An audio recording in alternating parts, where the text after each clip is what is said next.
Did you say you got saved, Dad? October when?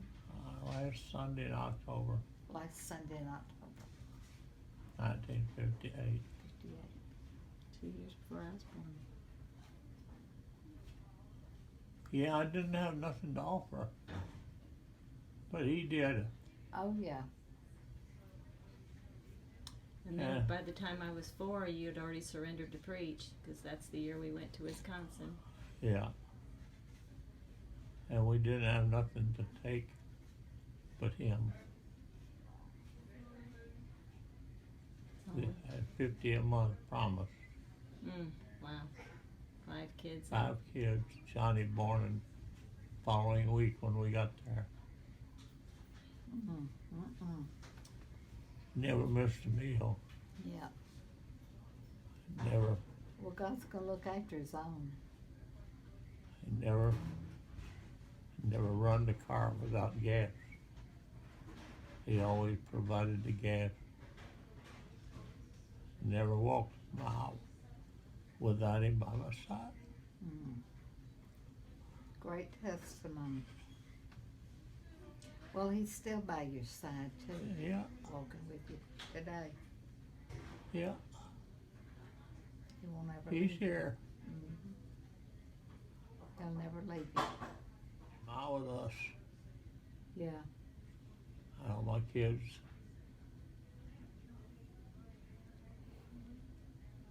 Yeah, he blessed you with wonderful children. Yeah. What a day. Oh, what a day it'll be Yeah. when I see him. Yeah, it's going to be a glorious day.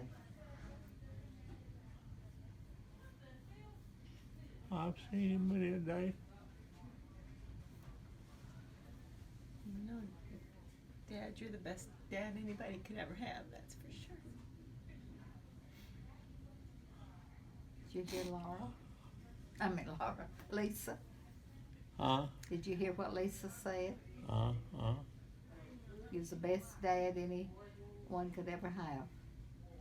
Well, he's the one that made me that way. Mm-hmm. I never forget the Sunday night when I was working at the gas station, and this couple pulled in, and I asked them, where you going? And they said, we're going to Detroit, Michigan. I didn't have a nickel to my name, and I said, can I go with you? I didn't have nothing. Yeah. He packed a bunch of clothes in a suitcase. My mama said, go. And perhaps the Lord will take care of you. And he did. Yeah, he did. I got there the next Monday morning. Went down to Ford Motor Company and got a job. I'd never seen a machine that big in my life. They had a big stamping machine, big as my house. And what a job. They said, can you run that? And I said, I sure can. You just show me how. My first job with Ford. So how old were you then? 18. 18. 18 years old. Yeah. Well, that was before you got saved then, wasn't Yeah. it? That was. Yeah. Just fresh out of high school and all by himself, and I hadn't met Yvonne. I didn't know nothing about her.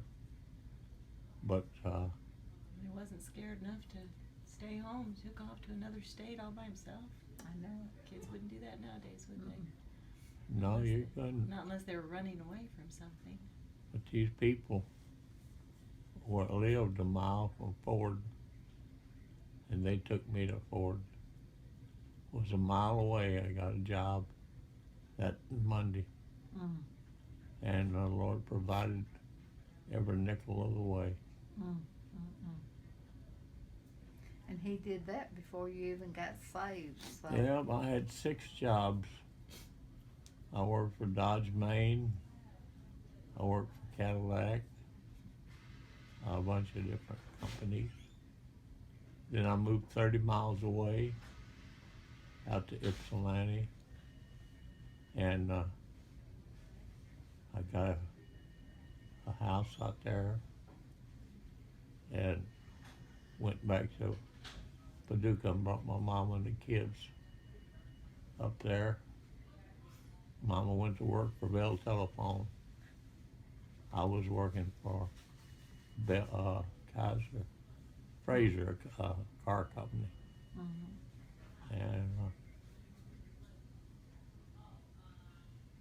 we made a living with all the kids, and it was. Did your dad go too, or? No, my dad was a drunk. He followed us. She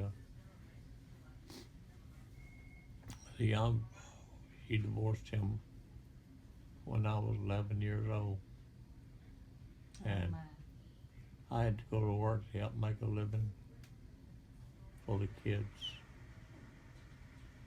and that was working in a gas station next door to the house for $19 a week.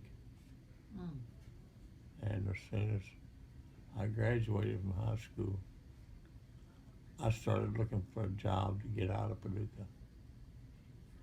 And the Lord just worked that out. Yeah. And put me in Detroit.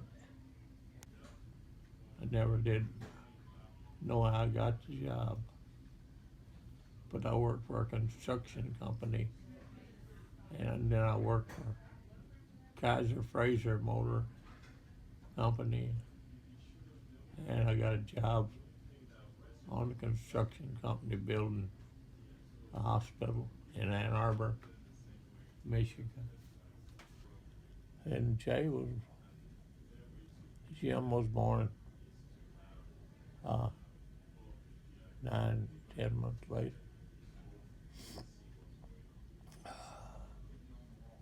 And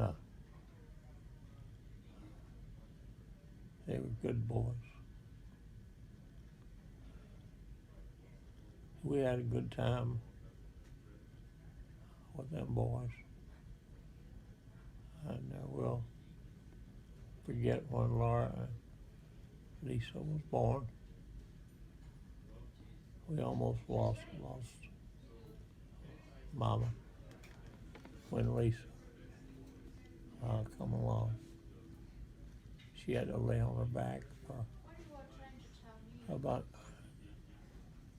9 or 10 weeks.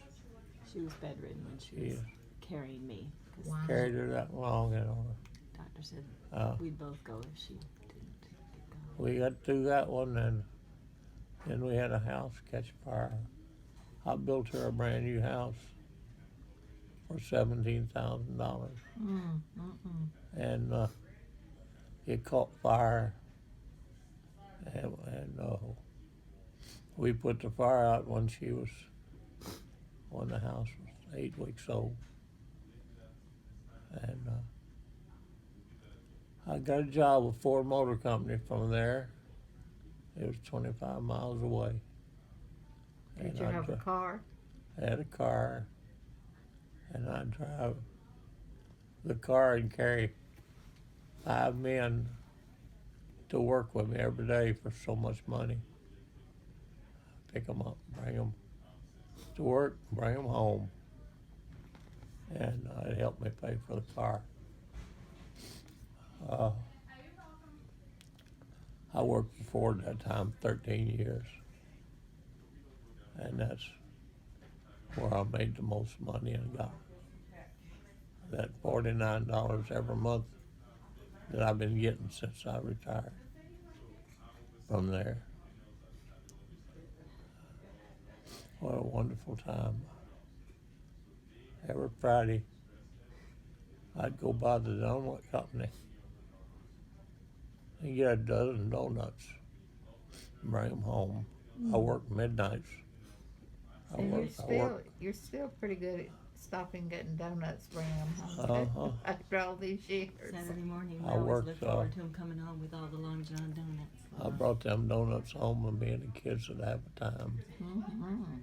That's why I call Yvonne Mama Donut. We had a thing going, I'll tell you. Then I built that other home. But in between there, I was saved last Sunday, October 1958. Before that, I was married in a little old church called Bucky's Tabernacle. Bucky was a holiness preacher. I didn't know the difference. I thought they was all good back then. And we got married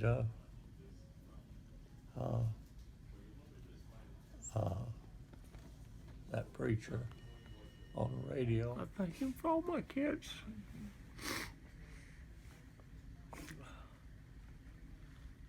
Worked there for about a year. I was in West Middletown, Pennsylvania. That's right.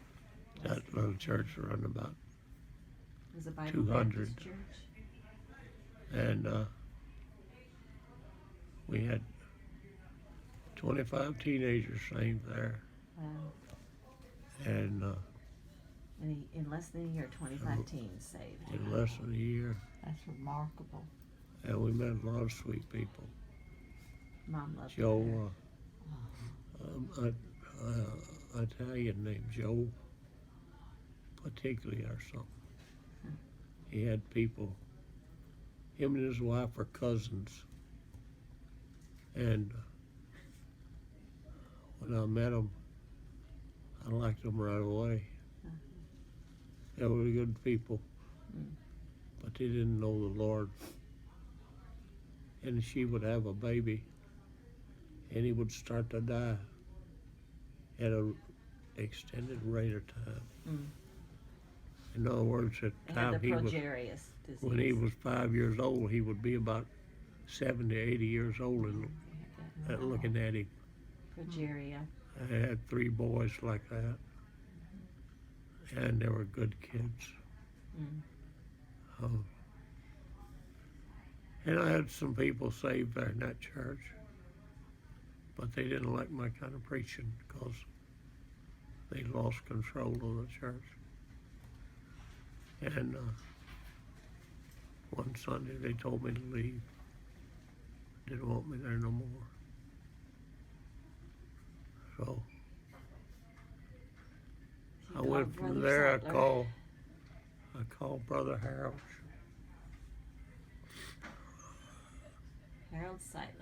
Seitler, and he recommended me to go down to Elizabeth Terrace in Georgia. Rossville, Georgia. And I went down there and I built a little church.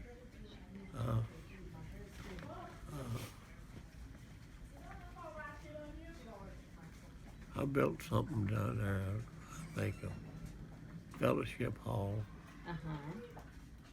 And that's all I ever built there. But after being there a year or two, they called me to Philadelphia in Conyers and asked me if I would come down and build them a school there. They'd run about 200 in church. And I went down there and the Lord just opened the door. I went to this company that built concrete blocks for Kmart. And they had an overrun of thousands of them that they hadn't sold. And I bought them for pennies on the dollar. Probably 2 or 3 cents for each one. And I bought enough blocks to build that 2-story church. 2-story school. And I had some people back up there and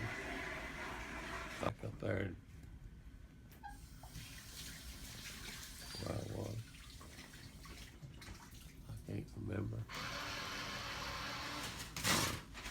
Oh, yeah. Yeah, when I was up there in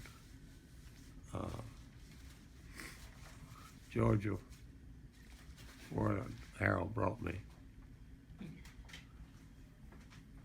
But these people were out of work at 2 block layers. And they didn't have no work.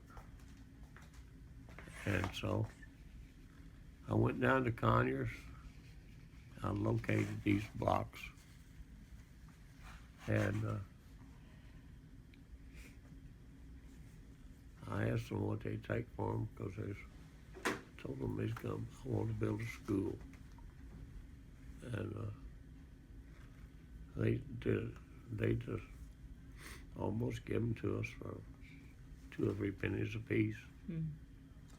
And I went back up there to Georgia and asked them if they would come down there and build me a school. And they said yes. So we let them live with us. And we built that school. At Philadelphia, we built it. They were going to try to get it built for $450,000 with the guy that built their school. That built their church. And I said, well, we'll see what the Lord will do. And I built that school for $220,000, half of what they wanted to do it for. And then they voted me out of there. They had a bunch of devils in there. They didn't want to build a church. They had Bob Jones' man. They wanted to build a school. And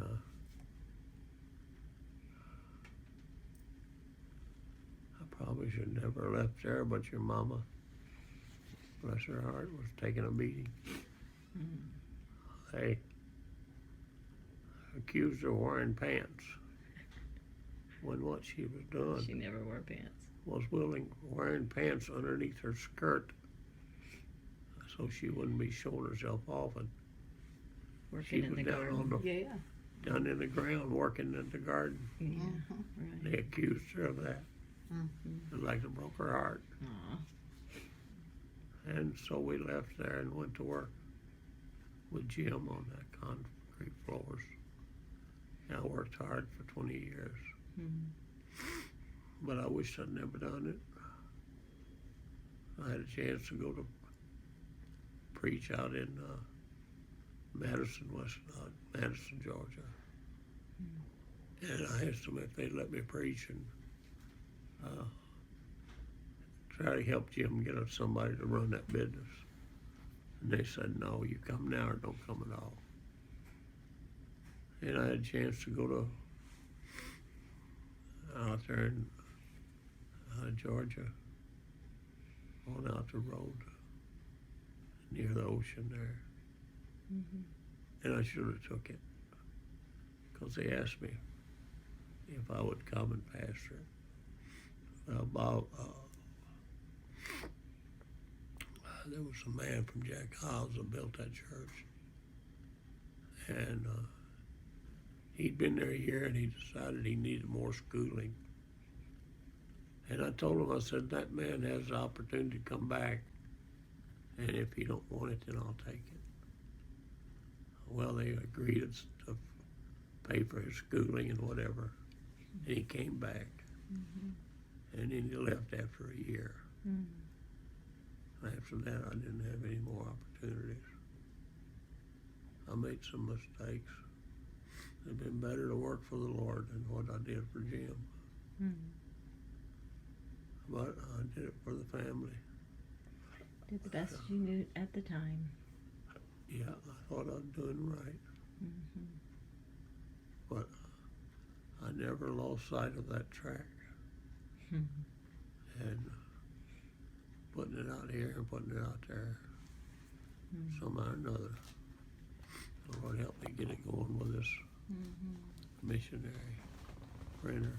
Yeah. and was able to start it going with a preacher here. You've won people to the Lord even since you stopped preaching. Yeah, we do. We have. Mm-hmm. And I keep doing it. You've always had a burden for souls. Yeah. I get no greater thrill than winning someone to the Lord. Mm-hmm. It just burdens my soul. Mm. When somebody gets saved, I don't care where they get saved, it just makes a big impression on me. Hmm. Ain't no better thing in the world than to win somebody to Christ. Well, that tells you your heart was in the right place. Yeah. Right. I told my Sunday school class just last week, I wish they could all experienced watching their daddies or watching somebody close to them building a church and coming home every night saying, I won 2 more, I won 3 more, Yeah. I won a whole family, night after night after night. Yeah. That's the kind of upbringing I had. Yeah. And that's pretty special. Yeah. You never get away from it either. Mm-mm. I always remember that. Always been a good example for me, Dad. Well, I wish I'd have done some things better. I was arguing with the Lord about it Right. because I never witnessed to these people. And The last one? Well, and they were your tenants, You so know. you didn't want to offend them. yeah, Right. I don't want to move away from it, pay my rent. Right. Right. So I got on down the road a little way, and he said again, I want you to go next door. I witnessed these people. Mm-hmm. And I said, I was by myself. Yeah. It's just like I'm talking to you. Really? The Lord said, I want you to go next door. 3 times. Wow. I said, Lord, I have been to all these houses tonight. And I left at 10:30 or so. And I'm tired. And I got to go to work tomorrow. Mm-hmm. He said, the last time I'm telling you, you go next door. Well, I said, well, Lord, they won't be open. There won't be no lights in the house. They'll all be shut down and going to bed. I said, okay, if the light's on, I'll stop. So I drove past my house. And I turned into the driveway. And that guy opened the door. Every light in the house was on, probably, right? Every light in the house was on. Oh, my, I got chills. More than that, he says, I've been waiting for you. Oh, my goodness. Mm-mm. That was Rod Yeah. Moxley. That was so easy, I did. Was that Well, Rod just- Moxley? No. No? Who was that? He lived behind us. Rod Moxley lived behind us. This guy lived up front beside. Oh, my, I never heard about this one. Yeah. I very seldom tell that one. Well, I pull in there and he says, we've been waiting on you. The Lord spoke to us. I led them to the Lord just so Boom, easy. they were ready. Yeah.